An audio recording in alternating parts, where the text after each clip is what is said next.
Good evening to all the students. बच्चों, जैसा कि आप सबको पता है, हम लोग फोर्थ चैप्टर कर रहे हैं बॉटनी सेक्शन का, इकोलॉजी एंड इकोसिस्टम। हमने कुछ टॉपिक्स पढ़े हैं और आज हमारा नेक्स्ट टॉपिक है पॉपुलेशन।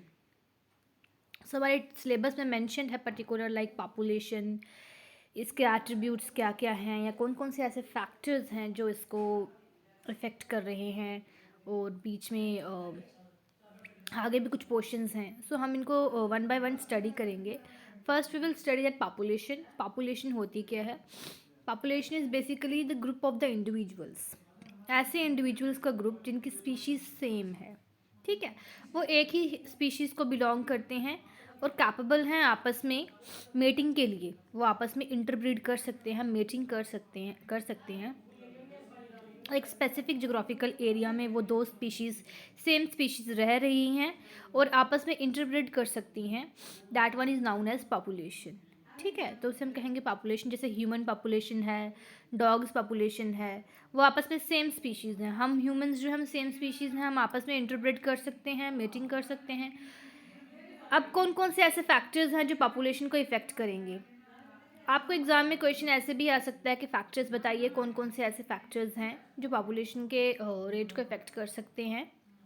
और वो आपको ऐसे भी बोल सकते हैं कि एट्रीब्यूट्स बताइए, कौन कौन से ऐसे एट्रीब्यूट्स हैं जो पॉपुलेशन को, मतलब पॉपुलेशन के कौन कौन से एट्रीब्यूट्स हैं। सो आपको क्वेश्चन की डिमांड के हिसाब से देखना होगा। जैसे कि यहाँ पे फैक्टर्स जो हैं पॉपुलेशन के, सबसे पहला है बर्थ रेट, जिसे आप नैटलिटी भी कहते हैं। बर्थ रेट आप सबको पता है कि ये क्या डिनोट करता है? Number of births during a given period. एक पर्टिकुलर टाइम में या गिवन टाइम में कितने बर्थ हो रहे हैं एक पॉपुलेशन के अंदर। ठीक है, जो क्या करते हैं, डेंसिटी को इंक्रीज़ करते हैं। फिर वो और ह्यूमन पॉपुलेशन, जैसे अभी कहते हैं कि ह्यूमन पॉपुलेशन चाइना जो है वो फर्स्ट में है, लार्जेस्ट पॉपुलेशन। सेकंड नंबर पे इंडिया है। आने वाले टाइम पे हो सकता है इंडिया चाइना को भी क्रॉस कर ले। तो 1.5 करोड़ की आबादी में इतने सारी जो बर्थ रेट इंक्रीज़ हो रही हैं और डेथ रेट कम है, so this gives rise to the population. तभी यहाँ पे मैंने P means population and BR means birth rate. Population is directly proportional to BR। Means अगर बर्थ रेट बढ़ेगा, ज़्यादा से ज़्यादा बर्थ रेट होंगे तो पॉपुलेशन भी इंक्रीज होगी। Second we have death rate, जिसे हम मोर्टेलिटी भी कहते हैं। ये क्या है कि एक पॉपुलेशन में गिवन पीरियड में कितनी डेथ्स हो रही हैं। तभी आपने अक्सर देखा होगा डेथ सर्टिफिकेट बनता है, बर्थ सर्टिफिकेट बनता है। यहाँ पे है कि P is inversely proportional to death rate. DR stands for death rate. Inversely proportional क्यों है? अगर डेथ रेट बढ़ रही है, if death rate is increasing, तो पॉपुलेशन क्या हो जाएगी? डिक्रीज़ हो जाएगी, मतलब पॉपुलेशन इंक्रीज़ नहीं होगी। और अगर डेथ रेट डिक्रीज़ हो रही है, सपोज डेथ्स पे कंट्रोल आ चुका है, डेथ बहुत कम हो रही है एक पॉपुलेशन में एक गिवन पीरियड के टाइम में, तो पॉपुलेशन इंक्रीज़ करेगी। So they are inversely proportional. Then we have migration. एक और फैक्टर है या जिसे आप एट्रीब्यूट कह सकते हैं कि माइग्रेशन क्या होता है। माइग्रेशन में क्या होगा? पीपल की मूवमेंट होगी। जैसे ना यहाँ पे डेथ रेट है, ना यहाँ पे बर्थ रेट है, just people move from one place to another. जैसे बहुत सारे लोग इंडिया से बाहर जाते हैं फॉरेन, कुछ लोग वहाँ से यहाँ पे आके इमाइग्रेट होते हैं। ठीक है, so this shows movement of people from one place to another in order to live and work. ये दो टाइप्स की है, लाइक इमिग्रेशन एंड इमाइग्रेशन। जो इमिग्रेशन है, ये क्या डिनोट करती है कि number of individuals of the same species. ठीक है, ऐसे इंडिविजुअल्स जिनकी स्पीशीज़ सेम है और वो कहीं से आए हैं, that have came into the habitat, कहीं बाहर से यहाँ पे आए हैं। ठीक है, और एक गिवन पीरियड के टाइम के अंदर वह बाहर से यहाँ पे आए हैं। जैसे अगर हमारे इंडियंस अमेरिका में जाके सेटल हो रहे हैं, तो अमेरिका वाले क्या कहेंगे? कहेंगे कि इमिग्रेशन हुआ है इंडियंस का, क्योंकि वो इंडिया से आए हैं अमेरिका में। They have came to into the habitat, वो कहीं बाहर से हैबिटेट में यहाँ पे आए हैं। नेक्स्ट वे इमाइग्रेशन। ये है कि जितने भी नंबर ऑफ इंडिविजुअल्स हैं पॉपुलेशन के, जो छोड़ के चले चुके हैं। जैसे अब यहाँ से हम बात करेंगे कि इस आदमी ने या इन लोगों ने इंडिया छोड़ दिया है और वो अमेरिका में सेटल हो गए हैं, तो यहाँ वाले क्या बोलेंगे, उनका इमिग्रेशन हो चुका हुआ है कि वो यहाँ पे छोड़ के जा चुके हैं कहीं और। सो ये चीज़ें भी काफ़ी मैटर करती हैं। इस हिसाब से फिर पॉपुलेशन की डेंसिटी देखी जाती है। सेंसस होते हैं हर 10 साल बाद, और फिर उसके बाद हम कंक्लूड करते हैं।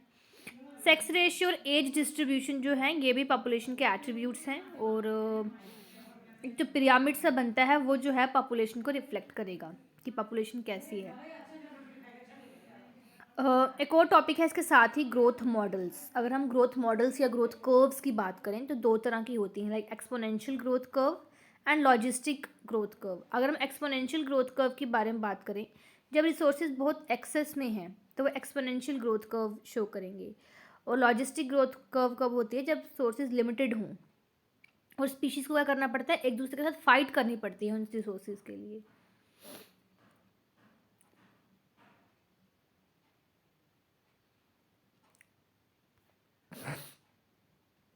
ये इसके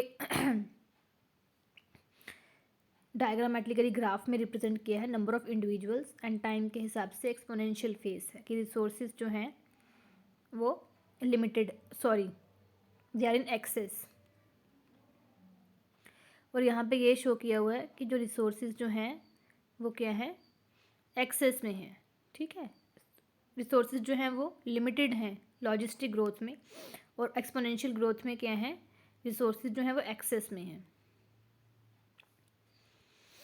next important question, flow of energy in ecosystem. ये आपको एग्जाम में पूछ सकते हैं, लाइक कि एनर्जी किस तरह फ्लो करती है एक इकोसिस्टम में। ठीक है, ये सबको पता है कि ट्रॉपिक लेवल्स होते हैं, और हर एक ट्रॉपिक लेवल में एनर्जी ट्रांसफ़र होती है, और उसको जितना भी ट्रांसफ़र हो रही है उसका सिर्फ 10% ही नेक्स्ट ट्रॉपिक लेवल में मिल पाता है, फिर उसका 10% मिल पाएगा। सो एनर्जी जो होती है इकोसिस्टम वो यूनिडायरेक्शनल होती है, मतलब कि एक ही डायरेक्शन में चल रही है, स्ट्रेट लाइन में चल रही है, रिवर्सिबल नहीं है, इट इज़ इरिवर्सिबल, वापस बैक नहीं आ सकती।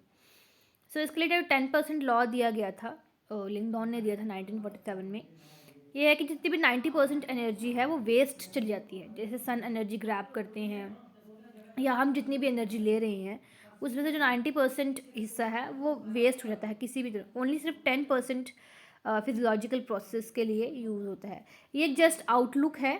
हम इसके आगे जो मेन दो लॉज हैं, first thermodynamic law and second thermodynamic law, हम वो पढ़ेंगे। ये जस्ट एक आउटलुक है जिससे आप समझ सकते हैं। ऐसे कहा जाता है कि सन जो है वो अल्टीमेट सोर्स ऑफ एनर्जी, हम सबको पता है। जितनी भी लाइट और हीट जो है, तपश जो है धरती में, वो जिस तरह से हम देख पाते हैं, सो वो जस्ट बिकॉज ऑफ सन है। कुछ ही ऐसे जैसे डीप सी हाइड्रोथर्मल इकोसिस्टम है, वहाँ पे सन की रेज जो नहीं पहुँच सकती है, वहाँ पे एनर्जी नहीं यूज़ होती। ऑलमोस्ट क्या है कि सन जो है वो अल्टीमेट सोर्स ऑफ एनर्जी है अर्थ में।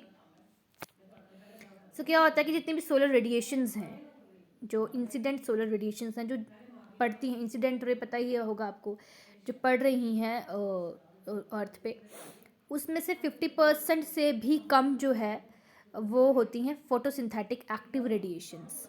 और वही क्या होते हैं, प्लांट्स और फोटोसिंथेटिक बैक्टीरिया यूज़ करते हैं ताकि वो सन्स की रेडिएंट एनर्जी को फिक्स कर सकें और फूड बना सकें सिंपल इनऑर्गेनिक मटेरियल से।